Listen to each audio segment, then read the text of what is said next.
మీ ఎలాంటి వ్యాపార ప్రకటనలకైనా వెంటనే మా ఛానల్ సంప్రదించండి. అందరికి నమస్కారం. నేను శిరీష. ప్రస్తుతం మనతో పాటు ఉన్నారు ప్రముఖ ఆధ్యాత్మికవేత్త శ్రీమతి బట్టిప్రోలు విజయలక్ష్మి గారు. అమ్మతో మాట్లాడదాం.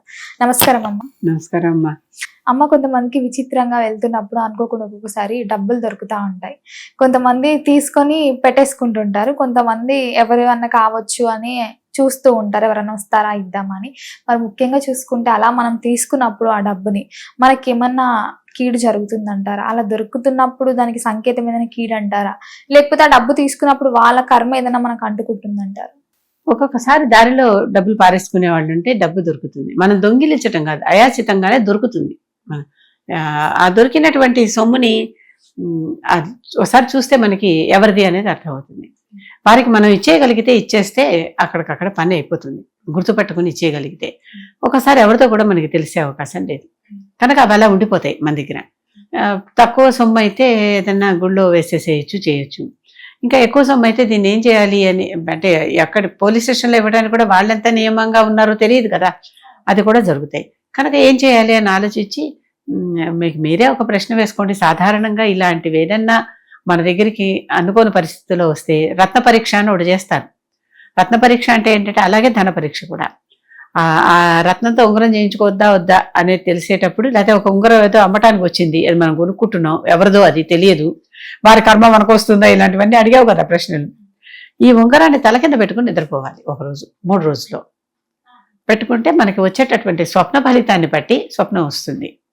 ఫలితాన్ని బట్టి ఏమీ రాలేదనుకో తటస్థం, నష్టం లేదు, లాభం లేదు. ఆ ఉంగరాన్ని కొనుక్కోవచ్చా లేదా అని రత్న పరీక్ష చేస్తారు. కంసాలులే చెప్తారు అంటే ఇలా చేయాలి అని. అలాగే ఈ ధనాన్ని కూడా వాళ్ళు ఎవరికి ఇవ్వాలో కూడా మీకు అర్థం కాలేదు, చాలా మూట ఏదో దొరికింది, అది తల కింద పెట్టుకుని పడుకుని దాని నుంచి మీకు ఎటువంటి ఫలితాలు వస్తున్నాయో 2 రోజులు పరీక్షించుకోండి. దాన్ని బట్టి మీకు అర్థమైపోతుంది ఏం చేయాలనేది. తటస్థంగా ఉంది సరే, మీరు ఎన్నో రకాల దాన కార్యక్రమాలు మీరు చేస్తూనే ఉంటారుగా, వాటన్నిటిలోకి దీన్ని వాడేసేయండి. ఇప్పుడు మీరు కూడా ఎవరికి ఏమి దానం చేయకుండా ఎవరు కూడా సాధారణంగా లోకంలో జరగదు. ఎవరో ఒకళ్ళు వచ్చి గుడ్డి వాళ్ళని దానం చేయండి, లేకపోతే చదువుకుంటాం ఫీజు కట్టండి, అవి వస్తూనే ఉంటారా?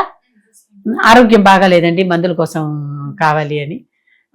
వీళ్ళలో కూడా మంచేదో చెడేదో చూసుకోండి. అపాత్ర దానం చేస్తే మళ్ళీ అదొక దోషం అయిపోతుంది. ఇప్పుడు ఈ పరుల సొమ్ము దోషంతో పాటు అపాత్ర దాన దోషం కూడా అంటుకుంటుంది. అది చూసుకొని చేసుకోవాలి. నా దగ్గరికి ఒకతను ఉస్మానియా హాస్పిటల్ దగ్గర ఉండేది మా కాలేజ్ ఒకటి. ఒకతను వచ్చి రెసీట్ చూపించి, మా అమ్మాయి హాస్పిటల్లో ఉంది, చాలా జబ్బుతో ఉంది, ఈ మందులు కొనాలి, నా దగ్గర డబ్బులు లేవు, ప్లీజ్ డబ్బులు ఇవ్వండి అని అడిగాడు. అతను చూపించాడు, నేను చదువుతూనే ఉన్నాను. అసలు ముందు నాకు అర్థం కాలే ఎందుకు వచ్చాడో, నాకు కాగితం ఎందుకు ఇచ్చాడు. ఒకసారి అలా ఏదో ఝాసలో ఉంటాం కదా, ఈ లోపల సిగ్నల్ వదిలింది, నా ఆటో వెళ్ళిపోయింది. అతనికి నేను 5 పైసలు కూడా సాయం చేయలేకపోయా. ఈ కాగితం అతని దగ్గరే ఉండిపోయింది. ఆ తర్వాత 2 నెలల తర్వాత కూడా అదే కాగితం పుచ్చుకుని అతను నా ఆటో దగ్గరికే వచ్చాడు.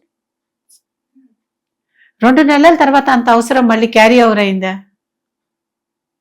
ఆనాటి ప్రిస్క్రిప్షనే నేను లోపల కొంచెం బాధపడుతున్నా, అందుకని గుర్తుంది, లేకపోతే గుర్తుండదు. ఆ రోజు ఇవ్వలేకపోయానా అని బాధపడ్డా. అంటే ఈ లోపల మరి ఆటో కదిలిపోయింది. అంత అది మజంజాహీ మార్కెట్ ఎంత బిజీగా ఉంటుందంటే ఆ సర్కిల్, ఒక్క క్షణం కూడా మనం ఆగలేమమ్మా. వాటి ట్రాఫిక్ తో పాటు వెళ్ళిపోవాల్సిందే. నా ఆటో వాడు ఆపమంటే కొడతాడు కూడా, కాళ్ళ దిగిపో అంటాడు. అందుకని మనసులో ఉంది, అరే నేను ఇవ్వగలిగి అవసరానికి నేను ఇవ్వలేదే అన్న బాధ ఉంది మనసులో.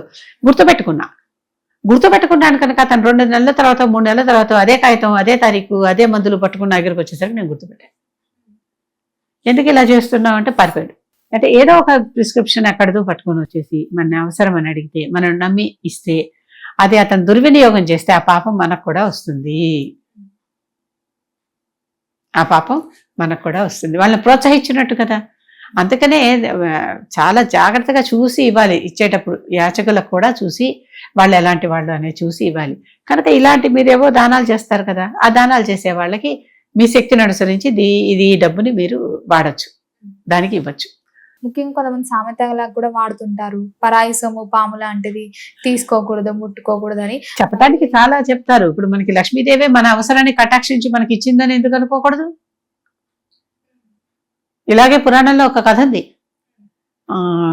లక్ష్మీనారాయణలు కూర్చున్నారట. ఒకడెవడో చాలా బీదవాడు, దుఃఖంగా ఎంతో డబ్బు అవసరం ఉంది, తిరుగుతూ ఉంటే నారాయణుడు అన్నట్ట, పోనీ లక్ష్మి ఇవ్వరాదా, పాప అంత భక్తుడు, ఎంతో వేదనతో తిరుగుతున్నాడు, కొంచెం డబ్బులు ఇస్తే ఏం పోయింది, నీ చేతి పనే కదా అన్నట్ట. వాడికి యోగం లేదండి, నేను ఇచ్చినా వాడికి అందదు అంది ఆవిడ. అంటే అదేమిటి యోగం లేకపోవటం ఏంటంటే, యోగం లేకపోవటం ఏమిటి, ఇవ్వు చూస్తాను, నేను ఎందుకు యోగం లేదో చూస్తాను అంటే 10 ప్రదక్షిణాలు 11 ప్రదక్షిణాలు చేయాలనుకున్నాడు. ఈ చేసినప్పుడు ఈవిడ తీసుకెళ్లి మూట అతను వెళ్లే దారిలో వేసింది. చివరి ప్రదక్షిణ చేస్తున్నాడు, కాలికి మూట దొరికితే తీసుకోవాలి కదా. అప్పుడు ఈ ప్రదక్షిణ మాత్రం నేను కళ్ళు మూసుకుని చేస్తాను అనుకున్నట్ట. లేనిపోతే కొత్త ముక్క ముక్కాడు అనమాట మధ్యలో మార్చుకుని. యోగం లేకపోతే ఎలా అయింది, ఎదురుకుండా ఉన్న మూట కూడా కనిపించలేదు, దాన్ని దాటి వెళ్ళిపోయాడు. అది కాలికి తగలలేదు, తగిలితే ఏమో అనుకునేవాడేమో, తగలలేదు, అది తగలలేదు, దాన్ని దాటి దాని పక్క నుంచి వెళ్ళిపోయాడు, దాని మీద నుంచి వెళ్ళిపోయాడు, కళ్ళు మూసుకున్నాడు, చూడలేదు. చెప్పింది లక్ష్మీదేవి, వాడికి యోగం లేదని చెప్తే విన్నారా చూడండి, ఇప్పుడు అది యోగం ఉన్నవాడు ఎవడో వస్తాడా మూట తీసుకెళ్తాడండి, ఇంకో యోగం ఉన్నవాడు వచ్చాడు మూట తీసుకెళ్ళాడు. లక్ష్మీదేవి ప్రసాదం అనుకున్నాడు, తీసుకెళ్ళాడు, వాడుకున్నాడు. మనం భావించటంలో ఉంది అది, మన మనసులో భావించటంలో ఉంది. కృష్ణుడు జబర్దస్తిగా అందరిళ్లలో వెన్న దాచుకుంటే వాళ్ళ కుండలు పగలగొట్టి వాళ్ళ వెన్నలు మజ్జిగలు పెరుగులు తాగాడు, తిన్నాడు. అది నాది, వాళ్ళు దాచుకున్నారు అనుకున్నాడు. ఎక్కడ ప్రపంచంలో వెన్నున్నా అది నాదే అనుకుని అంత గట్టిగా అంత నిశ్చితంగా నమ్మకంగా ఉన్నాడు కృష్ణుడు. మరి కృష్ణుడిని దొంగ అంటున్నావా, వెన్న దొంగ అని చక్కగా ముద్దుగా నవనీత చోరాన్ని నందకుమారా అని పాటలు పాడుకుంటున్నావు, అవునా? కృష్ణుడిని దొంగడుగా లెక్కేస్తున్నామా? కనుక చక్కగా నువ్వు వెన్న దొంగవి. వెన్న అంటే ఏమిటి, అక్కడ మన మనసుని మధిస్తే వచ్చినటువంటి వెన్న. మధిస్తేనే కదా వెన్న వస్తుంది, కవం చిలికితేనే కదా. మన మనస్సుని చిలికితే భక్తితో పాటు ఏర్పడినటువంటి ఆ వెన్నని మనం కృష్ణుడికి నైవేద్యం పెడుతున్నట్టుగా భావించి ఈనాటికి కృష్ణుడికి వెన్న నైవేద్యాలు పెడుతూనే ఉన్నాము. నవనీతము అప్పటికప్పుడే తీసినటువంటి దాన్ని పెడుతున్నాము. కనుక ఈ రకంగా అలా చిలికి చేయాలన్నమాట. ఏదన్నా మనకి యోగం లేదు, కొన్ని పనులు కావమ్మా ఎప్పటికీను, అయినప్పటికీ నూనె నీళ్లు కలవ్వా, నీళ్లలో నూనె వేస్తే ఆ మీద చుక్క అలా కనిపిస్తూ ఉంటుందా? ఆ నూనె చుక్కే తీసుకుని దాంట్లో ఒక నీటి చుక్కేసి ఇలా తిప్పగా ఒక రకం నొరుగులాగా ఒక పేస్ట్ వస్తుంది, దాన్ని నవనీతం అంటాం. మళ్ళీ అది ఎన్నో గాయాలకి మందు. ఈ నురుగులాగా వచ్చిన పేస్ట్ ఉంది కదా, ఇది ఎన్నో దెబ్బలకి మందు. ఒంటి నిండా రకరకాల ర్యాషెస్ వచ్చి ఉంటాయి కదా, చక్కగా ఒక నువ్వుల నూనె చుక్క తీసుకోండి, అంటే చుక్క అంటే మీకు కావాల్సినంత తీసుకొని దాంట్లో అంత నీరు పోయండి, ఎంతైతే అంత పోయండి, తిప్పండి మీ ఓపిక ఉన్నంతసేపు తిప్పితే పేస్ట్ లాగా అయిపోతుంది. ఇది ఈ పేస్ట్ మరి కరిగిందిగా, నూనె నీళ్లు కలిసాయిగా, ఇప్పుడు నూనె వేయలేదు, నీరు లేదు, వేరు లేదుగా. అది చక్కగా మీ ముఖానికి రాసుకోండి, మీ చేతులకు రాసుకోండి, మీకు అది క్రీమ్. ఇలాంటివి అంటే చెయ్యలేనివి, యోగం ఉంటే కలవలేనివి కూడా కలుస్తాయి, యోగం ఉంటే లేకపోతే కలిసేవి కూడా కలవు. అంతే, మనకి దొరికింది దొరకలేదు, పరుల సొమ్ము పాపల పాలు, లేకపోతే పాము లాంటిది, అది పాపం కలిగిస్తుంది. అవతల వాడు ఎలా కష్టపడి సంపాదించాడు, చివరికి ఎంతో కష్టపడి ఒక గొప్ప ధనికుడు బ్రహ్మాండమైన కిరీటం తీసుకొచ్చి వెంకటేశ్వర స్వామికి చేయించి పెట్టాడు.